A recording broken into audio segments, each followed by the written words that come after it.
Hi hello ನಮಸ್ತೆ, welcome back to my YouTube channel Avi creations. ಎಲ್ಲರೂ ಚೆನ್ನಾಗಿದ್ದೀರಾ ಅಂತ ಅಂದ್ಕೊಂಡು ವಿಡಿಯೋ ಸ್ಟಾರ್ಟ್ ಮಾಡ್ತಾಯಿದ್ದೀನಿ. ಇವತ್ತಿನ ವಿಡಿಯೋ ಏನಪ್ಪ ಅಂದರೆ ಬೇಬಿ ಕುಚ್ಚು ಸಿಂಪಲ್ಲಾಗಿ ಹಾಕೋದು ಹೆಂಗೆ ಅಂತ ನೋಡ್ತಾ ಇರ್ಬೋದು. ನನ್ನ ಫೋಟೋದಲ್ಲಿ ಕಾಣಿಸ್ತಿದೆಯಲ್ಲ, ಈ ರೀತಿಯಾಗಿ ಬೇಬಿ ಕುಚ್ಚು ಹಾಕೋದು ಹೆಂಗೆ ಅಂತ. ಇದಕ್ಕೇನೇನು ಬೇಕಪ್ಪ ಅಂದರೆ ಮೆಜರಿಂಗ್ ಟೇಪ್ ತೊಗೊಂಡಿದ್ದೀನಿ, ಸಿಲ್ಕ್ ಥ್ರೆಡ್ ತೊಗೊಂಡಿದ್ದೀನಿ, ಮತ್ತೀಗ ಕಟ್ಟರ್ ಇದೆ, ಸೀಸರ್ ತೊಗೋಬೋದು, ಬಿಗ್ ಐ ನೀಡಲ್ ತೊಗೊಂಡಿದ್ದೀನಿ, ಆಮೇಲೆ ಎಮ್ಮಿಂಗ್ ನೀಡಲ್ ತೊಗೊಂಡಿದ್ದೀನಿ, ಮತ್ತು A1 ಕ್ವಾಲಿಟಿದು ಝರಿ ಥ್ರೆಡ್ ತೊಗೊಂಡಿದ್ದೀನಿ. ಇಷ್ಟು ಬೇಬಿ ಕುಚ್ಚು ಹಾಕೋದಕ್ಕೆ ಬೇಕಾಗತ್ತೆ. ಇವಾಗ ಬೇಬಿ ಕುಚ್ಚು ಹಾಕೋದು ಹೆಂಗೆ ಅಂತ ವಿಡಿಯೋ ಸ್ಟಾರ್ಟ್ ಮಾಡೋಣ ಬನ್ನಿ. ಇವಾಗ ನಾನು ಆಲ್ರೆಡಿ ಒಂದೊಂದು ಇಂಚಿಗೆ ಮಾರ್ಕ್ ಮಾಡ್ಕೊಂಡಿದ್ದೀನಿ. ನಾನು ನಾರ್ಮಲ್ ಕಾಟನ್ ಬಟ್ಟೆಯಲ್ಲಿ ತೋರಿಸ್ತಾ ಇದ್ದೀನಿ, ಸ್ಯಾರಿ ಏನು ಇಟ್ಕೊಂಡಿಲ್ಲ. ಸಿಲ್ಕ್ ಥ್ರೆಡ್ನ 127 ಮಾಡ್ಕೊಂಡಿದ್ದೀನಿ ನಾನಿಲ್ಲಿ. ಬೇಬಿ ಕುಚ್ಚು ಕಟ್ಟೋಕ್ಕೆ ಜಾಸ್ತಿ ತೊಗೊಂಡ್ರೂ ಪರವಾಗಿಲ್ಲ, ಚೆನ್ನಾಗಿ ಕಾಣುತ್ತೆ. ನಾನು ತೋರ್ಸೋಕ್ಕೆ ಅಂತ 120 ತೊಗೊಂಡಿದ್ದೀನಿ. ಇವಾಗ ಬಿಗ್ ಐ ನೀಡಲೊಳಗೆ ದಾರಾನ ಪೋಣಿಸ್ಕೊಂಡು ನೀಟಾಗಿ ಸ್ಟ್ರೈಟಾಗಿ ಎಳ್ಕೊಂಡು ಲಾಸ್ಟಲ್ಲಿ ಏನು ಗಮ್ ಹಾಕಿರ್ತೀವಿ ಅದನ್ನು ಕಟ್ ಮಾಡ್ಕೊಳ್ಳಿ. ಕಟ್ ಮಾಡ್ಕೊಳ್ಳಿಲ್ಲ ಅಂದರೆ ಬಟ್ಟೆ ಒಳಗೆ ತೂರೋದು ಸ್ವಲ್ಪ ಕಷ್ಟ ಆಗುತ್ತೆ.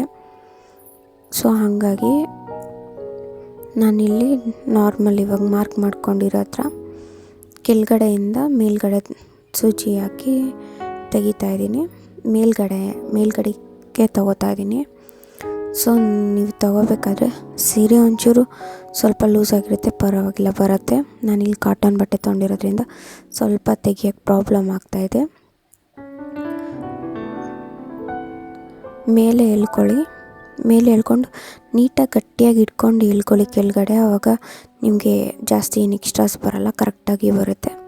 ಸೊ ಒಂದ್ಸಲಿ ಮೇಲಿಂದ ಕೆಳಗೆ ಹಿಂಗೆ ರಬ್ ಮಾಡಿಕೊಂಡು ಚಿಕ್ಕ ಎಮ್ಮಿಂಗ್ ನೋಡಲ್ಗೆ ಝರಿ ಥ್ರೆಡ್ನ ಪೋಣಿಸ್ಕೊಂಡಿರ್ತೀವಲ್ಲ ಅದನ್ನು ಇನ್ಸರ್ಟ್ ಮಾಡಿ ಸುಮ್ಮನೆ ನಾಟ್ ಹಾಕೋದಷ್ಟೆ. ನಾನಿಲ್ಲಿ ಮಧ್ಯದಿಂದ ತೊಗೊಂಡು ಒಂಚೂರು ಉದ್ದ ಬಿಟ್ಕೋತಾ ಇದ್ದೀನಿ. ನಾನೇನು ಥ್ರೆಡ್ಡಿಗೇನು ಅಲ್ಲಿ ಕೆಳಗಡೆ ನಾಟ್ ಹಾಕಿಲ್ಲ, ಸುಮ್ಮನೆ ಹಂಗೆ ಪ್ಲೇನೇ ಇದೆ.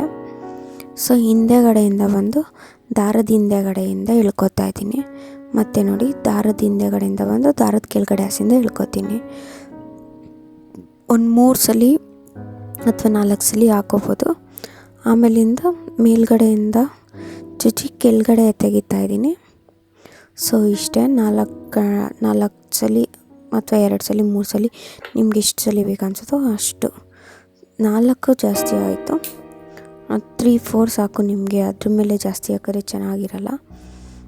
ಬೇರೆದೆಲ್ಲ ತುಂಬ ಮಾಡ್ತೀವಿ ಅಂದರೆ ಹಾಕೋಬೋದು. ಇವಾಗ ಮತ್ತೆ ತೋರಿಸ್ತಾ ಇದ್ದೀನಿ. ನಿಮಗೆ ಬೇಬಿ ಕುಚ್ಚು ಸ್ಟಾರ್ಟಿಂಗಲ್ಲಿ 120ಇಂದ ಇಟ್ಕೋತಾರೆ. ನಿಮಗೆ ತುಂಬ ದಪ್ಪ ಬರಬೇಕು ಅಂತ ಅಂದರೆ 300 ಸ್ಟೆಂಟ್ಸ್ ತೊಗೊಂಡ್ರೆ ತುಂಬ ಚೆನ್ನಾಗಿರುತ್ತೆ. 300 ಎಳೆ ತೊಗೊಂಡ್ರೆ ನೀಟಾಗಿ ದಪ್ಪವಾಗಿ ಚೆನ್ನಾಗಿ ಬರುತ್ತೆ. ಬಟ್ ನಾನಿಲ್ಲಿ ತೋರಿಸ್ತಿರೋದಕ್ಕಿಂತ ಬರೀ 120 ತೊಗೊಂಡಿದ್ದೀನಿ ಸಾಕು ಅಂತ. ಇದೇನು ಸೀರೆ ಅಲ್ಲ, ಏನೂ ಅಲ್ಲ, ಸುಮ್ಮನೆ ತೋರ್ಸೋಕ್ಕೋಸ್ಕರ ಮಾಡ್ತಿರೋದಕ್ಕೆ 120 ತೊಗೊಂಡಿದ್ದೀನಿ. ನಿಮಗೆ ಚೆನ್ನಾಗಿರೋ ಸೀರೆ ಅಂತ ಅಂದರೆ ಬರೀ ಬೇಬಿ ಕುಚ್ಚು ಹಾಕ್ತಿದ್ದೀರ ಅಂದರೆ 300 ಎಳೆ ತೊಗೊಳ್ಳಿ. ತುಂಬ ಚೆನ್ನಾಗಿ ದಪ್ಪವಾಗಿ ನೀಟಾಗಿ ಬರುತ್ತೆ. ಮತ್ತು ಬೇಬಿ ಕುಚ್ಚು ಜಾಸ್ತಿ ಉದ್ದ ಇಟ್ಟರೆ ಚೆನ್ನಾಗಿರಲ್ಲ, ಸ್ವಲ್ಪ ಮೋಟನೇ ಇರಲಿ, ಚೆನ್ನಾಗಿರುತ್ತೆ. ಸೊ ನೋಡ್ಬೋದು. ಮತ್ತು ನಾನಿಲ್ಲಿ 3 ಥ್ರೆಡ್ ಹಾಕೋತಾ ಇದ್ದೀನಿ, 3 ಸಲ ನಾಟ್ ಹಾಕೋತೀನಿ. 3 ಸಲ ನಾಟ್ ಹಾಕೊಂಡು ಮೇಲ್ಗಡೆಯಿಂದ ತಂದರೆ ಅಷ್ಟೇ. ಸೊ ನೋಡಿದ್ರಲ್ಲ ಬೇಬಿ ಕುಚ್ಚು ಹಾಕೋದು ಹೆಂಗೆ ಅಂತ. ಇವತ್ತಿನ ವಿಡಿಯೋ ಆಗಿತ್ತು ಇದು. ತುಂಬ ಸಿಂಪಲ್ಲಾಗಿ ಹೇಳ್ಕೊಟ್ಟಿದ್ದೀನಿ.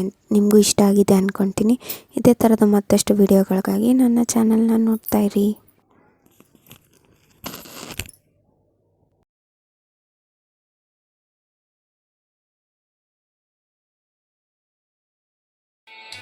Thanks for watching. Bye.